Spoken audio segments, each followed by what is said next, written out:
Welcome to our channel Concept Builders by Neeraj Putadra. Do subscribe to our channel for latest videos. Hello friends, today we are going to start a different series altogether which is about valuation of specific purposes. This is part of your chapter number 7 which comes for around 35 marks in total. So you can expect around 7 to 8 marks coming from this particular subject itself. Okay. And the most important part of that is your startup valuation is I would consider it to be the most important part of it. So what all things does it include? It includes startup valuation, distressed company valuation, SME valuation, cyclic firm valuation, and insurance company valuations. So these are general topics what are covered in this particular topic. So I will try to distribute this into two parts. One, I will cover the startup valuation portion, and the second I will cover is the distressed company valuation and everything. Okay, so let's start our today's presentation with startup valuation. So basically, first and foremost thing what we need to understand is what is a startup. Okay, there are various definitions available, but there is no specific way in which you can define a startup. So if you honestly ask me, with my experience that I have been into startup industry for more than 8 to 9 years, so my experience that what is a startup.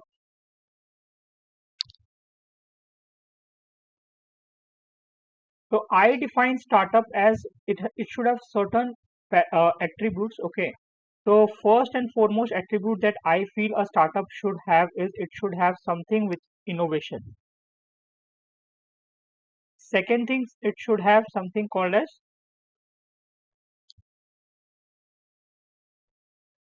improvement. Third criteria that I feel it should be fulfilling it is like it should bring revenue to government. And fourth thing what it should do is it should do society upliftment. This it can be done by creating more business opportunities, and secondly it can be done by creating employment. So now let's try to understand each of them separately. So I will club these two together. So improvement and innovation. So see all the startup that comes to our knowledge. Like let's take few examples of the startup and then discuss basis that. Let's take example of Uber and Ola. That is one example we can consider. Second example we can consider is Oyo Rooms. Third example that we can consider is something like a Swiggy, and fourth we can consider something like a Flipkart, Myntra, or like Amazon. All those we can consider. So just think from your normal point of view that are these any startups which are there, Uber, Ola, Oyo Room, Swiggy, Flipkart, are they doing anything new? Are they doing anything innovative? So answer is apart from Flipkart, because in India e-commerce started with Flipkart. Okay, so apart from Flipkart, none of the others are doing something new, but they are still doing something for which they are considered a startup, that is they are improving a current problem. If I take an example of Oyo Room, okay, we all were booking hotels before Oyo Room also came in. If I take an example of Swiggy, we all were ordering food before even Swiggy came in. So what did Swiggy do differently, or what did Oyo Rooms did differently, or what did Ola did differently? See, we were traveling in cabs, we were traveling in autos, we were traveling, correct? It was not that we were not traveling before Uber and Ola came in. So what did these three guys did different that we are considering that as a startup? They tried to improve the existing process of doing that thing. What did Swiggy did? Swiggy attached a technology platform to enable us to do order from a restaurant near to us. It helps us to see the menu in a pictographical form by which we can choose the items much easily. We know that what items are available and what items are not available. Before, we used to call a restaurant, we used to ask them whether it is available, not available, and then we used to change the restaurant or change our order accordingly. But so what does Swiggy does? It gives us in a pictographical manner, and its technology helps us to place the order as well as track our order. Okay, so there is no problem that we have to keep calling them and asking them where is the order. We There is a tracker available, we can see that.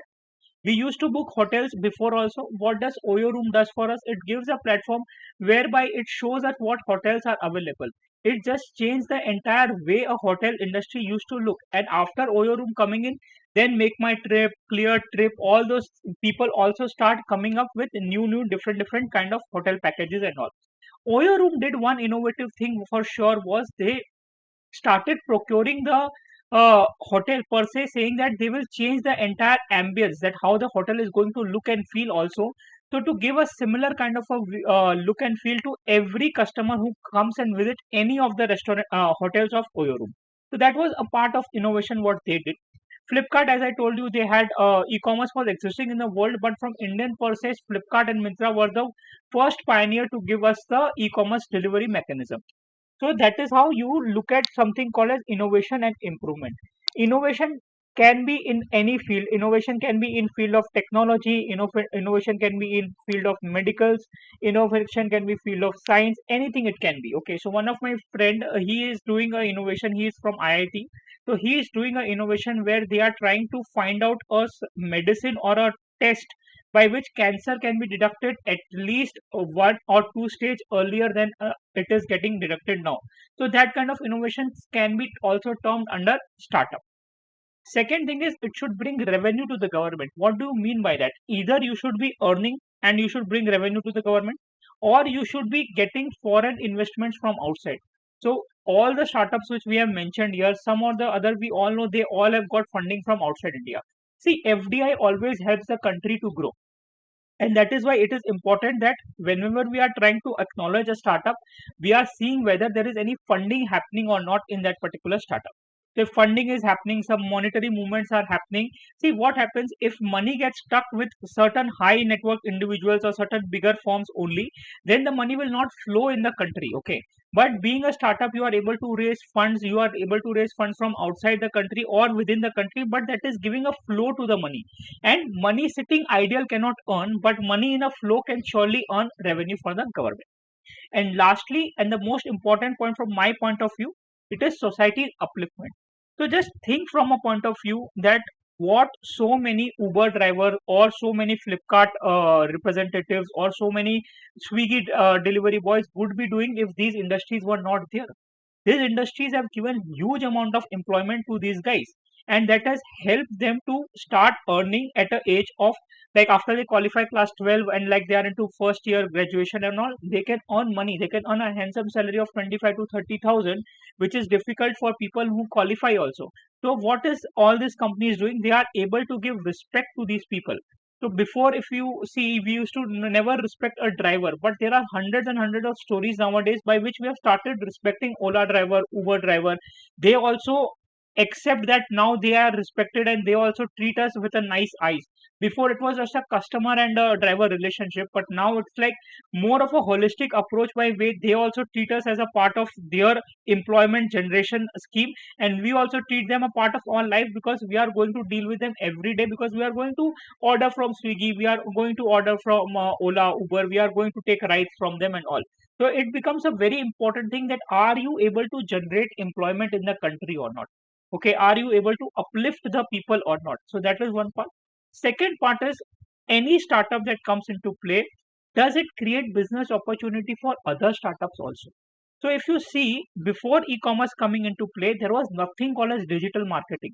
If you look at it from today's point of view, there is a huge opportunity that has come in terms of marketing professionals to go ahead and do internet marketing, okay, or digital marketing, however you term it. So what it has done, it has created a completely new line of marketing professionals altogether. There were no SMS services before in comparison to what they are now. So we get every all SMS, we get WhatsApp notification and all those things. All those are the new generation businesses that have developed over the time once these startups have come into play. At this point of time, I would like to put a demarcation that startup does not only mean anything that is e-commerce. Okay, so a lot of people get confused by this. They all assume that startup is something which is only e-commerce.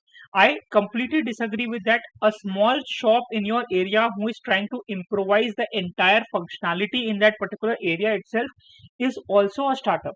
Say for example, I open a restaurant, okay, which is, say for example, a mobile restaurant that I am in a car, or I have made a truck and I'm moving my truck and I'm doing delivery services. Along with, I station at certain joints in a daytime and I'm trying to innovate the way I'm cooking. I cook with a low oil, or I cook with a low energy consumption and all. So that's a kind of an innovation I'm doing, and that is also a startup. So any form of a company which is involved into something innovative, or some existing ideas which they are improving, or they are bringing revenue to the government, plus they are doing certain amount of society upliftment and creating business opportunities for multiple other businesses, that kind of a company is, I would rank that kind of a company is a startup. So in India, do we have any specific definition of a startup or something like that? So answer is yes. There is something called a Startup India. You guys can go there in their website and look at the website. It's a beautifully done website. They give lot of opportunities to the new age startup. Okay, they talk about multiple avenues about the startups. They talk about like what exemptions they can get, what are the seminars conducting. They do a lot of training also. And the ultimate purpose is that government actually realizes that small and medium scale industries are the backbone of the country. See, somewhere or the other, आप कितना भी, how much you think, okay, that your country's economics is run by the companies which are listed in NSE and BSE, but who are the ultimate consumers of those companies? Ultimate consumers are the other small companies and we as individuals. So if we delete the layer of the small and medium companies who use those products, manufacture them, trade them, wholesale them, then that entire economy will suffer a disbalance, and government somewhere or the other accepts that part also. There are a lot of laws which are coming nowadays for MSMEs and all those things, which we will discuss when we do the MSME part. But that is why I feel so it is very important for government like us to have a platform whereby startups can register themselves and they can go ahead with lot of exemptions, benefits, which generally a normal company would not get. So now let's try to understand what are the defined way of looking at a startup. Valuation of business for startup has never been straightforward with revenue or profit in hindsight. In this situation, valuing company becomes a tedious task unlike the listed one which have already have steady revenue and earning. So see, if you have a listed company which has a steady revenue and steady earning, it is very easy for you to do the valuation, because you can look at the market trends, you can look at the quoted prices available, and you can do the valuation. But in case of startup, whereby the company has just come into existence and you have to do the valuation of those company, it really becomes difficult to identify how are you going to value that company. The value of startup largely depends on the market and the industry forces in which the company is, and demand and supply of the money, similar recent transaction, and level of desperation of promoter for funding and willingness for the investor to pay a premium. So now let's understand who is a promoter. Promoter is a person who has developed the idea and he has gone ahead in the market and put his idea upfront to various people who are willing to have confidence on the idea of the promoter. So what is important is that whenever you are looking at a startup, you should look at the profile of the promoter also. Okay, so it is very important if you are able to ascertain that whether the promoter is going to able to continue this business, or he is going to be able to live with the idea that he has given, then that promoter is someone you should bank your money on. Because see, on the day zero, you do not know what the revenue is going to be. What is the plan if it is get executed or it does not get executed? The only thing what you know on the day zero is the promoter and his attributes and his qualities. So generally funding that happens in a startup happens on the qualities and attributes of the promoter more than even the idea of the startup. Okay, so people have that trust and faith on the promoter, then the chances of getting funding is way higher than anything else. So what does the Startup India or DIPP or Startup India define startup as? It should be incorporated as a private limited company or a registered partnership or a limited liability company. So either of these three. Okay, it can be a company, it can be a LLP, or it can be a partnership. If it falls into any of these criteria, it is eligible to get registered as startup. It should have 10 years का maximum period दिया हुआ है. The 10 years period is the maximum period before which they have to get registered as a startup. If your company is now already 11 years old, then it cannot be classified as startup. If its turnover for any financial year after since incorporation has exceeded 100 crores, तब वो startup की तरह माना नहीं जाएगा. And if the working towards the innovation, development, improvement of the product or processes in the services, or it has done some scalable business model with high potential of employment generation and wealth creation. So this is something exactly what we also discussed in slide 1, that what are the attributes for defining a startup. And when you try to register yourself in Startup India also, they ask you similar questions only. So now let's understand what are the basic characteristics of a startup. I have put this completely basis my experience in startup. Somebody can have a different experience and they can have a different viewpoint also. I am just giving this from my experience at how I have seen startups. The first thing is limited promoters contribution. So try to understand, promoters are the simple people who have maybe qualified their examination, or they have been in the industry, they have understood certain problems in the industry and they are trying to innovate those problems, or they've just graduated and they have come up with different ideas and they want to execute it. So what you will realize is that these promoters do not have huge amount of funding with themselves, and because of that what happens, at times they are unable to do proper proof of concepts, they are unable to execute their base ideas properly. Okay, so in such a case what will happen, that they will have to rely on the external funding.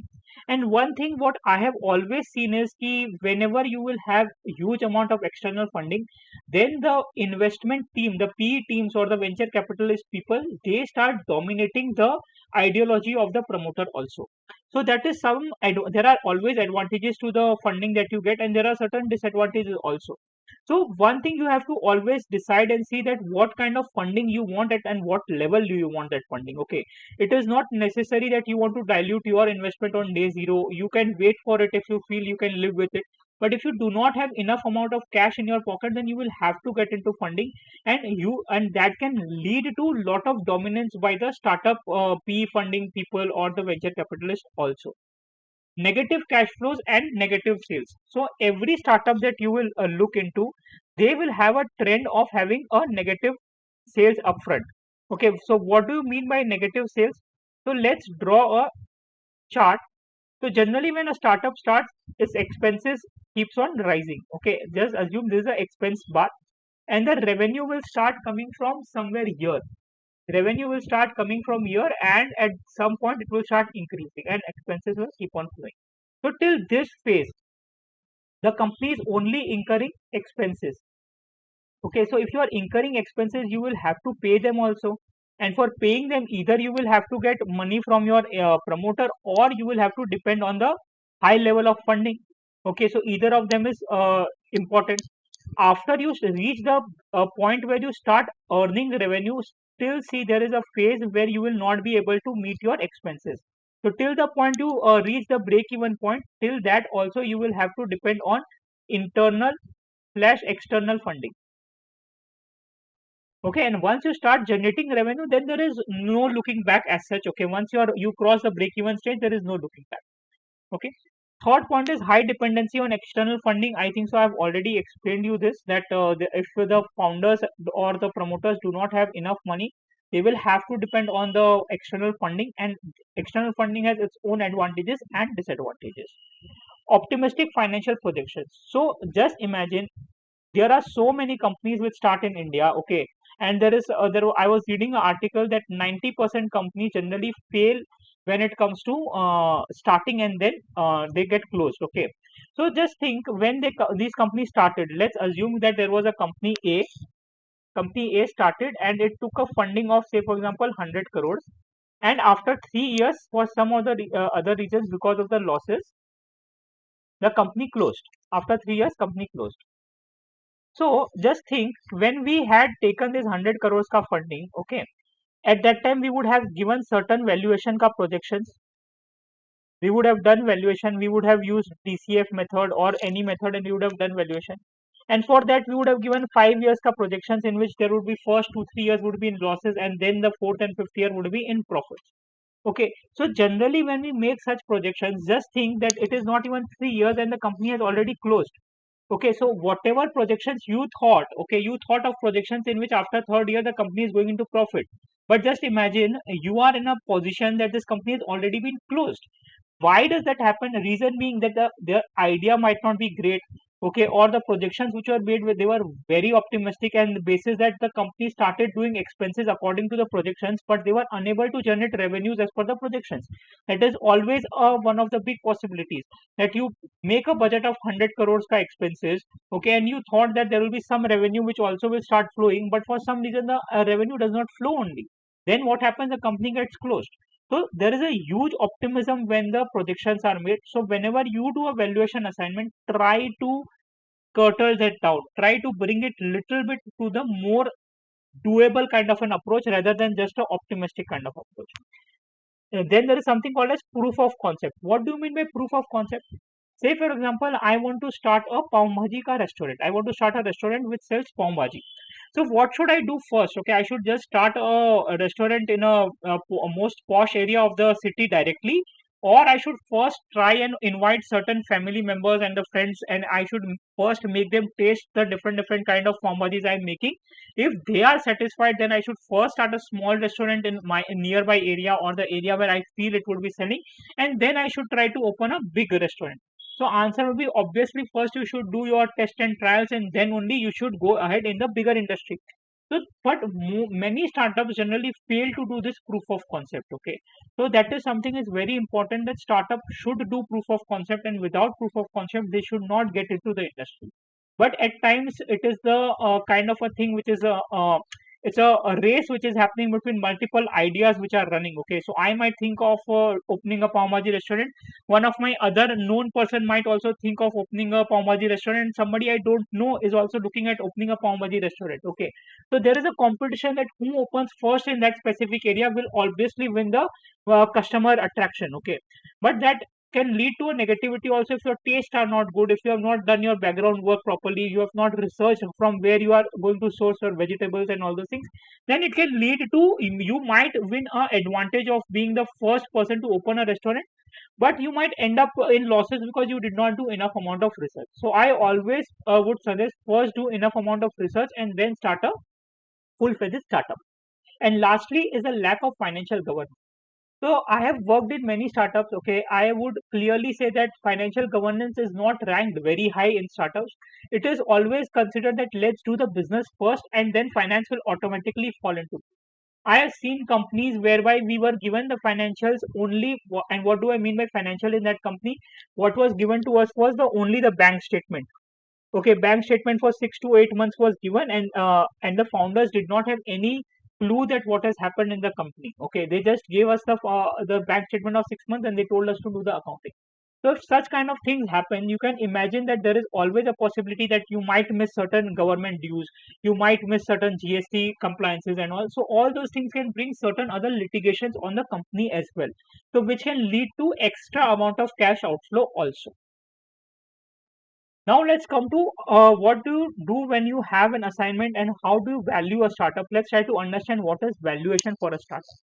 So I honestly feel कि a startup is like a magic box. Okay, it's like आपका it's your birthday, and on your birthday you get lot of gifts. Okay, a gift that you can get, it might look very beautiful from outside, but when you open it, it might be something which you already have, or it might be something which is not at all useful to you.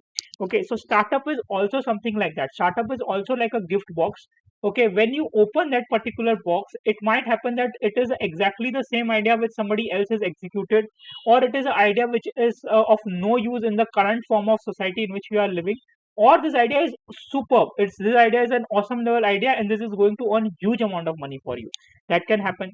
Second thing what can happen, that the box has a value, and the value increases when you put more and more things into box.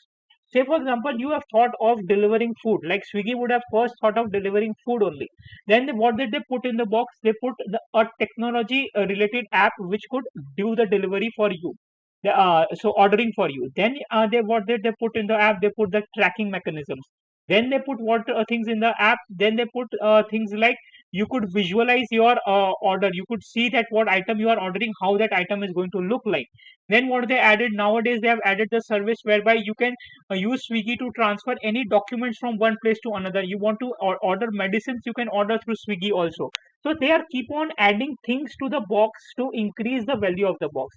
Those things can be like patent, those things can be like trademark, domains, all those kind of things you should put. It can be also a great management team. Okay, it is not only limited to your business and all, it can be a great management team what you put into play that can also add to huge amount of value addition for your startup. And lastly, the box is also magical when you put USD $1 inside, and the returns that you can expect is $2, $3, and even up to $10. So one of my friend, he is a CFO in a startup. I was once sitting with him and I was talking to him that how do you guys live with your startups being such a kind of losses? So his point was clear that generally out of 10 startups what we invest money into, typically not more than one or two startups survive the kind of expectation we have.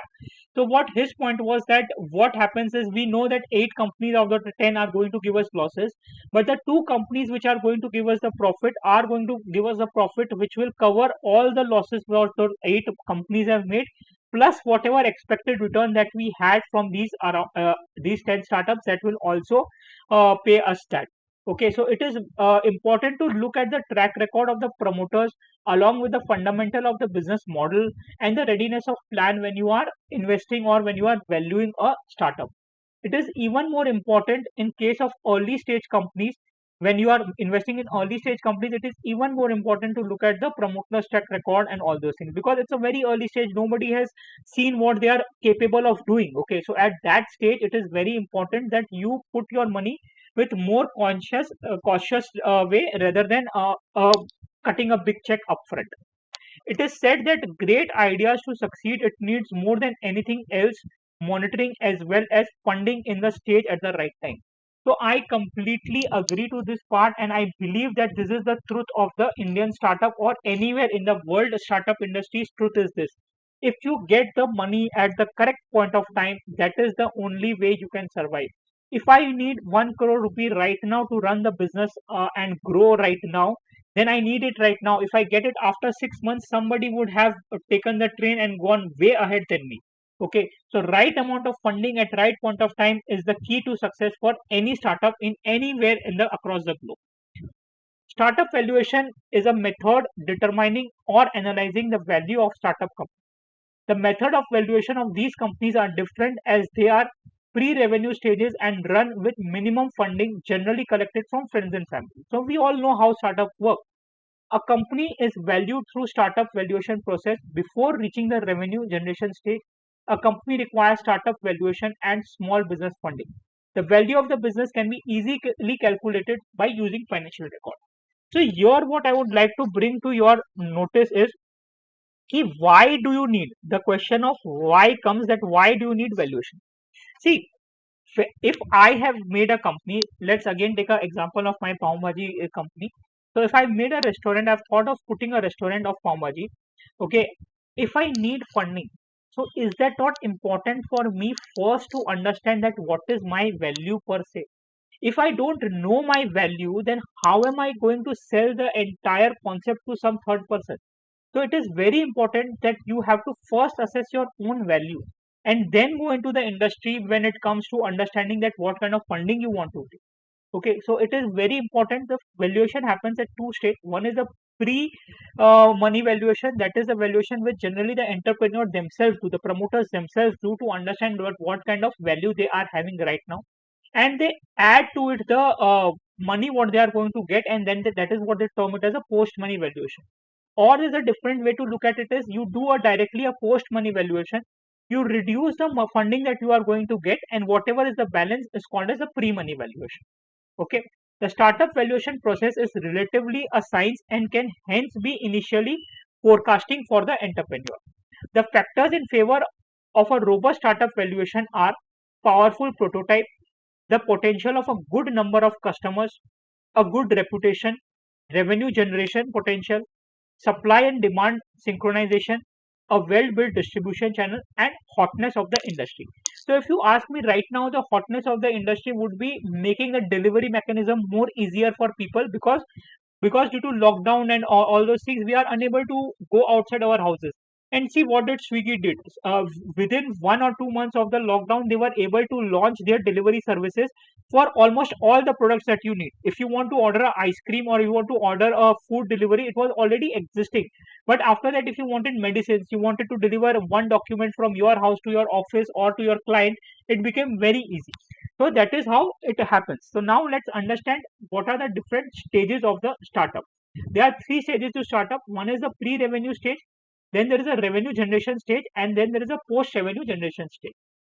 So when it comes to pre-revenue stage, it is generally called as a seed stage of the company. What do you mean by seed stage? Generally, when you sow a seed in the under the ground, and then it grows and it becomes like a plant, correct? So that is why it is called as seed stage, because at this point of time you just have an idea, and basis that idea you have raised the funds from your friends, your business, and crowdsourcing, and VC funds. Say you have raised certain funds from your friends, families, and all those people. Okay, then the second stage is your early stage, or pre a little bit of revenue you have started earning. It's not yet the stage where you have reached break even. It's the early stage where your business idea has gone ahead. You have started earning little bit of revenue, but still your expenses are more than your revenue.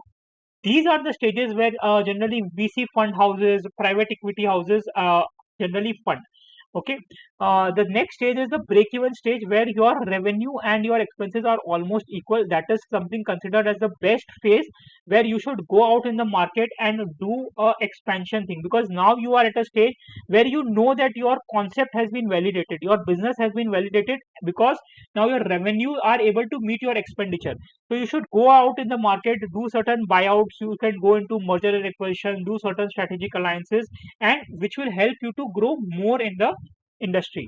And the last and the final stage is where you have established your product, you are a dominant player in the market and all. Then there's a stage of doing a IPO, that is initial public offering, whereby you go ahead in the market, raise fund, and from there you grow in multifolds. Generally, these stages are termed as valley of death. Valley of death, why? Because in a startup there is always a possibility of growing, and always a possibility that the startup will not grow. Okay, that's why it is generally termed as valley of death. There is a possibility of growth, and on the other side there is a possibility of complete losses also. Now let's try to understand how are you going to value the startup. See, at this stage, I would like to clear one thing, that all the methods what we are going to discuss right now are more of a way to assess the value. I am talking about assessing the value. They are not the approach which will be accepted by a income tax department or a FEMA or a company law. FEMA, company law, income tax generally uses DCF method only, or income tax uses the method which are there in 11 UA, etc. So these methods which are there, I am going to narrate now. They are the methods to assess the value, but the working for those valuation will always happen typically through DCF or 11 UA, or your cost approach, or market approach, or income approach. Those methodologies will be used. These are the ways to assess the different valuation. The first and the most important way of valuing is the venture capital method. What do you mean by venture capital method? It is used by venture capitalists who have an investment horizon of 3 to 7 years and exit the company when certain milestones are reached. So these are the people who generally think that we want to invest in a company when they are at a very small stage. Let's put the money at this particular stage, because if I put money at a young stage of the company, then I can get a larger share. And when the company grows and somebody else buys out the company, or somebody new investors wants to invest in the company, those people will have to take the investment at a higher cost, because company has already grown. So these people have a typical horizon of 3 to 7 years. Okay, and what they do is, I will just explain you very in simple terms what they do. What they do is, typically they try to assess the value of the firm. They try to assess the value of the firm. Say for example, 5 years down the line, they try to assess the value. They say that this particular company, XYZ Limited, let's say any company, can earn a revenue of rupees 100 after 5 years. What they will do, they will look at the comparable company after 5 years, what would be the expected PE for those companies, and say basis that they find out that PE for this company is 12. So they say that expected revenue that this company is going to earn is 1200 rupees. They can directly go through PE approach, or they can go through directly, they can reach to this value of 1200 rupees. Anything is possible. Okay. There is no hard and fast rule that they have to go through PE approach or any approach. They can come to this value after 5 years by any method. Then they want to say, they say ki our expectation is, say for example, 12%. Okay, that is the return ROE what they expect. So what we have understood is that the concept of present value and future value. Okay, for that time value of money video already I have shared. I will put that in the link also. So now this money of 1200 rupees is something what you have derived a value after 5 years. Okay, so if I want to compare something in financial markets or financial language, I will have to bring it down to the today's level. So if I want to bring the future value to the today's value, what I will do? I will have to calculate the present value. And for calculating the present value, what will I do? I will take my future value divided by 1 plus r. So I will do my future value divided by 1 plus r raised to the power n. So that is equals to 1200 divided by 1 plus 12% raised to the power 5 years. Say for example, this comes to around, let's say it comes to 1000 rupees. I'm just giving a number, okay, not going to the details of the maths. I'm giving 1000 rupees. And that investor says that he want to invest 800 rupees. Okay, so what is my this 1000 rupees will called as my post money valuation. This 800 rupees will be called as my investment, and my pre money valuation will be 1000 minus 800 will be my pre money valuation. Okay, so what are the certain important terminologies that you need to remember?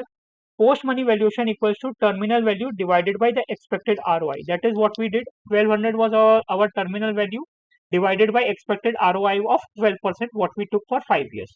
Okay. What are the certain limitations of this particular company?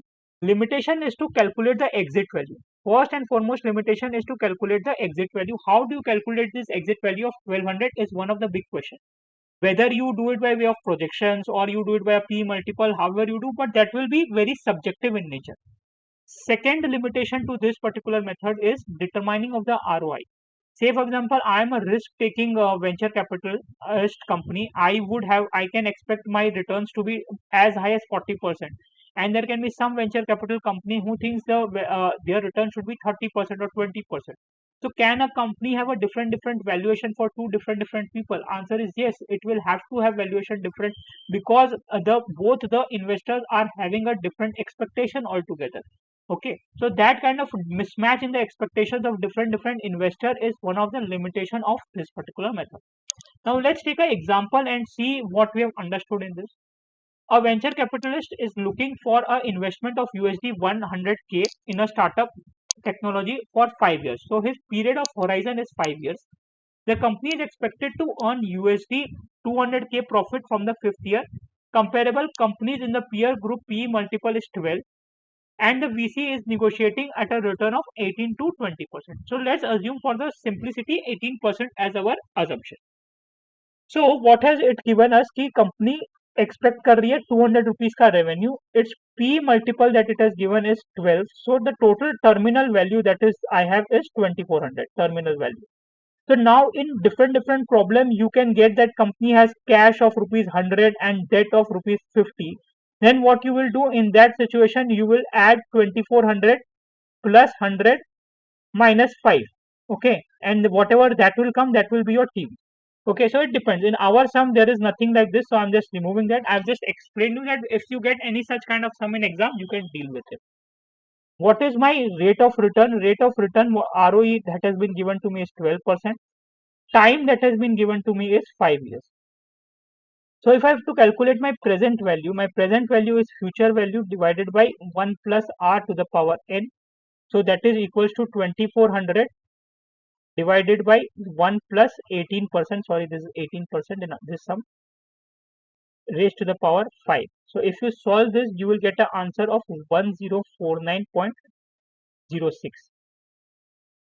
Okay, so this is what this is called as post money valuation. Now, what is the investment that companies the investor is doing? Investor is investing 100 rupees. So what is my pre money? My pre money is 1049.06 minus 100.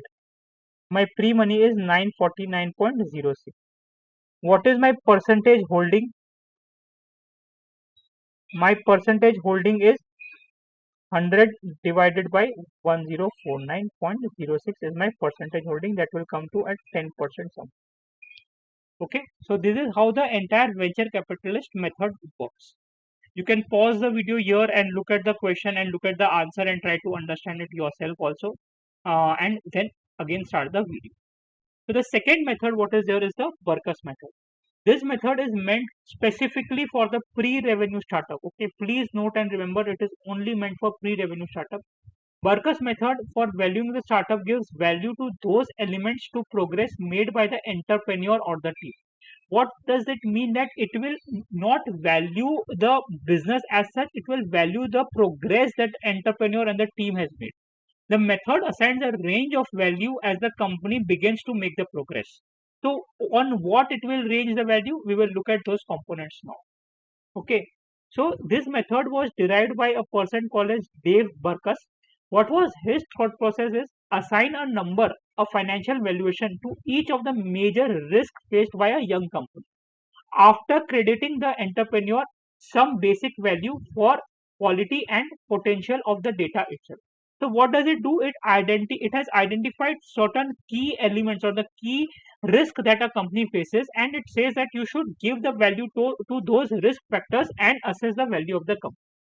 So the psychology behind Mr. Burkus was that pre-revenue, I do not trust even the discounted projections. In a pre-revenue startup, I do not trust even the discounted projections. So that was his thought process.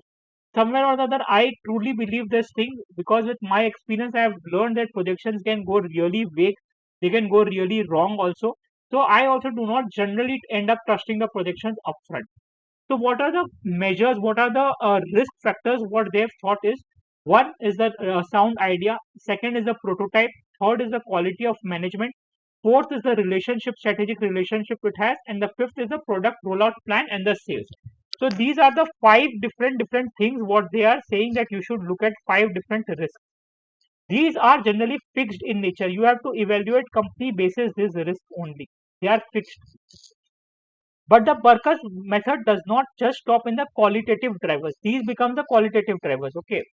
The what does it say is that the valuer must assign a monetary value to each of these. The starting point to do this is, do you believe that your company can reach a valuation of USD 20 million by fifth year? So that is a question that you need to ask yourself, whether your company can reach a valuation of 20 million USD after fifth year. If your answer is yes, if the answer that you get is yes, then you should assess yourself under this method. What do you have to do under this method? This method says that these are the five key value drivers that you have: one, two, three, four, five. Basis a proper due diligence, a proper discussion with your management, you should try to assess the value of each of the parameter within a range of 0 to 500k USD. Okay, and whatever the value you guys decide based on the due diligence, based on the discussions with the management, based on the whatever arrangements of funding you have till date, based on the projections you have, based on your ideologies what you have, based on the certain customers that you have, on all those bases you should discuss between the management and the investor, and you should derive a value. Say for example, you do that discussion and you derive a value of this much. So this becomes the value of that particular startup.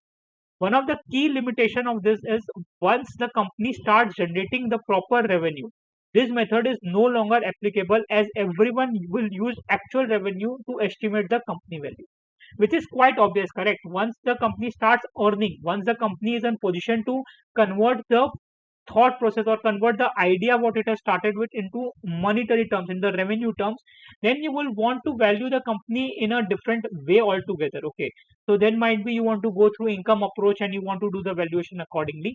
That's why it is always considered that one of the biggest limitation for Burkus method is that it is only good till pre-revenue startup, the off stage pre-revenue setup what is there, it is that stage it is beneficial. Pre-revenue valuation as per this method cannot go more than 2 million. Please remember. The third method is called as risk factor simulation method. This is something very similar to Burkus method. In Burkus method, what we used to do is we used to derive the entire value through that particular 5 drivers, okay? Because it did not have any revenue per se.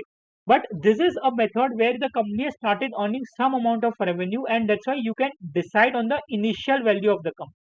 Initial value of the company is determined as the average value for a similar company in your area or your domain. Okay, and then what you do means like you find out, you do certain you can find out certain comparable company, you can take income approach, you try to develop a base value of the company. Basis that, now you try to assess other key value drivers for the company. Like in Burkus method, we had 5 key value drivers. Here they have defined it as a 12 key value drivers, and then you start ranking them as per your knowledge and as per your due diligences report. You can rank them as low, medium, high, and even you can rank them as very low or very high as well.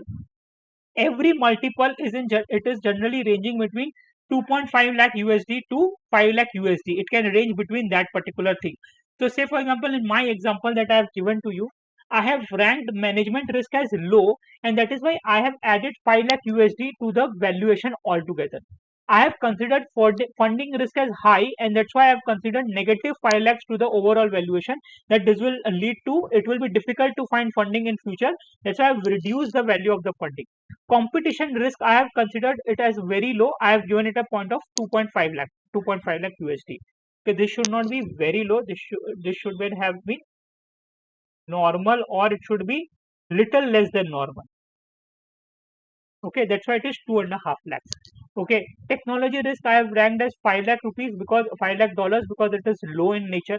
Okay, there are few items which I have ranked them normal. Whenever it is normal, then I do not add anything. Okay, I do not add anything. So for anything which is low, I add a value to it. The value of low will be always equal to the value of high. If something is very low, then it can be more than that also. If something is very high, then you can put a negative number which can be that also. Say for example, funding risk was very high. So instead of putting as minus 5 lakh, I can even put it as minus 7.5 lakhs also. Okay. What are the limitations to this? Determining the risk assessment rating is a very difficult task. To define what is low, what is medium, what is high. This is a very subjective call, and it can be very difficult to assess such kind of a thing. Data availability with regard to similar comparable companies. Okay, so मेरे को ये जो initial value calculate करना है, उसके लिए to get data it can be a challenging part by itself also. Now let's come to the fourth method, first Chicago method. So first Chicago method is the most interesting out of all the method that you have, and it is a very simple method. So I will just explain you how does it do. तो first Chicago method क्या करता है, it puts it into 3 categories. Okay, say for example company is ABC limited. What it will do is it will tell company to make 3 projections. One is a very optimistic projection, one is a normalized projection, and one is a pessimistic projection. Say for example, the optimistic projection that you make, you get a revenue of 120. A normal projection that you make, you get a revenue of 100. And pessimistic projection that you make, you get a revenue of 80. By revenue I means DCF करके या anything करके you get a valuation. Or income approach, you can use any approach. You get 3 values for them, basis optimistic approach, normal approach, and pessimistic approach. Always remember that your discounting percentage for all these 3 will be also different, because you are taking 3 different scenarios. Okay, then what do? I attach a probability to it. Say for example, optimistic probability is 5, that is 0.5, normal probability is 0.4, and your pessimistic probability is 0.1. Okay, then what should be my value of the company? Will be my valuation into probability. So from here it will be 60, from here it will be 40, and from here it will be 8. So my value of the company shall be 108. Okay, so this is how this particular method works. The first Chicago method works in this method, where you make your projections under 3 different conditions, that is optimistic condition, pessimistic condition, and a balanced condition. This method relies a lot on different data inputs, because it is very difficult for you to assess what will happen if the company goes under losses, what will happen if everything goes very nicely or very optimistically. Okay, so it becomes very difficult, and to determine the rate of return in three different circumstances is always going to be a huge challenge for the valuer. The fifth method is a scorecard method. So this method is something very similar to your Burkers method or risk assessment method. It is like here there were certain parameters. Here also there are certain parameters which are set. In this, what you do is, along with the parameters, you rank them by weight. That as per the company, what are the weights given to that particular parameter. So to keep it very simple, okay, like when we are in our school or when we give our examination, what do? We have 5 to 6 subjects. What we do? We say now that I am good at maths. I will put a weight of maths pay 100% or 50% or whatever it is. Okay, so we put weights to certain things, correct? So in a maths, or like say for example, it comes, you are talking about this valuation exam only. Okay, what I can do is, I have five. I can divide the paper into 5 parts. One is the economic and your professional ethics is one part. The second part is my valuation. Third part is my law. Fourth part is my case studies. Fifth part is my judicial pronouncement. Say for example, these are the 5 value drivers in this examination. What is my weight for each of them? For weight of my professional ethics, and this is say for example, it comes for totally 10 marks. This say for example comes for 42 marks. Law comes for 80 marks. This comes for 20 marks. So how much it happened? 20. So let's put it as 18 marks. So this 2 marks. Say for example, this comes to 100%. So what will be the weight to this? Okay. So weight for this would be, say for example, I take an example of this 20 divided by 100. The iska weight whatever will come, that will be the weight for this. Weight for judicial pronouncement will be 2 divided by 100. Weight for law will be 18 divided by 100. Weight for valuation will be 42 divided by 100. Your economics, accounting and accounting standards, professional ethics will be 18 divided by 100 again. So these are the weights. Say for example, these are the weights. Okay, I have defined here. And out of that, how much I am confident to score. Say for example, in case studies, I am confident to score 100%. In judicial pronouncement, 90%. In law, 50%. In valuation, I am confident that I will be able to score, say for example, 60%. Okay. And finally, in professional ethics, I am able to score 50%. So what will be my expected factor or expected score that I can achieve? It will be my weight multiplied by score. So these are the factors that you put that you can achieve. Basis this in this particular method, so what you do from a company's point of view, you put these certain value drivers. Okay, you have defined certain value drivers for the company. So example, size of the opportunity, intellectual properties, strength of the entrepreneur, strategic relationship, fund requirement, all those are the key value drivers. You have assigned certain weights. Your weights total will be always equals to 1. Okay, you have assigned certain weight, and basis your due diligence and discussion between management and the investor, you have assigned certain score to it. Okay, weight multiplied by score is a factor that you receive. And then what you do is, you do a pre-money valuation for your startup. Say for example, it comes at rupees 10, and then you add this multiplier to the pre-revenue pre-money valuation of the company. That is 10 multiplied by 1.5 is the factor that has come. Sorry, 1.15 it should be. So your valuation of startup will be 11.5. Okay, something like that will come. The sixth method is comparable multiple method.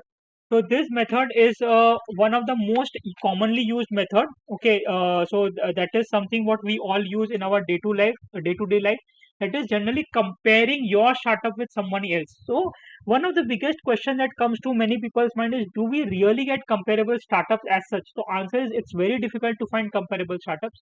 So, but what you can get is a startup in a similar industry. You might not get a startup with a similar amount of funding to compare one is to one, but you can get certain startups in a similar industry. You can compare components like gross profit ratio, contribution margin, EBITDA margin, all those certain different kind of components what you can compare. Okay, so it is difficult. I would not say it is very easy to find comparables, because a lot of startups are private limited company, and it is difficult to get hold of such minute level of data, because see, there will be a lot of accounting adjustments which will made at the end year of the financial. so at the year end of the financials, but overall you can still get through your investors. You can talk to there. You can use a lot of mechanisms by which you can try to interview people of your competitive company and try to get certain key metrics what they are using to value their company, and basis that you can find some comparable for your company also. So what are the issues with this? It is difficult to find the comparables. Operating metrics like EBITDA, PAT, etc. are not available. That is what I told you. And it is difficult to adjust the uniqueness of the business, because your company might have got 100 crores of funding, other company might have got 500 crores of funding. So all the mechanisms between these two companies will be very different. So that is something you have to always take care whenever you are doing a comparable multiple method. And the last method is the cost to dispute. Sorry, cost to duplicate. Okay. What do you mean by this? As the name implies, this approach involves calculating how much it would cost to build another company just like it from the scratch. मतलब अगर आज मेरे को फ्लिपकार्ट जैसी exactly same company चालू करनी है, then how much I will have to incur. Okay, so that is what is called as cost to duplicate. The cost to duplicate approach comes with following drawbacks: not taking into consideration the company's future potentials or by running projection statement of its future and cash flows. So see, I might duplicate an exact model. Okay, I can draw exactly the same house what is here, but what is inside the house, what is the qualitative factors inside the house, I do not know. Basis those qualitative factors, the business can grow in future lot more than what I can grow. I can just create a similar looking house, okay, but it does not make sure that my house will have exactly same qualitative factors which can give me a better valuation. So it is, this kind of method ignores the potential earning of the business, not taking into consideration its intangible asset along its physical assets. See, every business builds a reputation over a time. If you are just doing a cost to duplicate approach, it is not going to take care of the intangibles which you have built, the market reputation, brand name, etc. that you have built. It will not be able to value that. So such kind of parameters generally get ignored in cost to duplicate method. So these are the various methods which are there in valuation of startup. So I would like to put my end for today's session here, and we will do a different second session also for other topics under this particular main head of valuation of specific investments and specific companies. So only thing that you need to remember here is that startup valuation is going to be the biggest new thing in the our industry in next 1 or 2 years. Specifically, once a lot of laws in terms of MSME gets clear, always understand one thing: these methods what we have discussed, these 7 to 8 methods which are available, which we have discussed, they are typically for assessing the value of the company. But when the value, you have to actually do the valuation, and when you have to submit your report to income tax department, company laws, FEMA, RBI, etc., at that point of time you will have to accept either of the three methods, that is income approach, cost approach, or market approach, and basis that only you will have to do the valuation, because those guys do not consider these methods as part of a normal valuation. These are generally methods used between the investor and the entrepreneur to decide whether what should be the basis of the funding of the company. Hopefully this session was useful to all of you, and you had something to learn out of it. Thanks for your time, and do like, share and subscribe to our channel.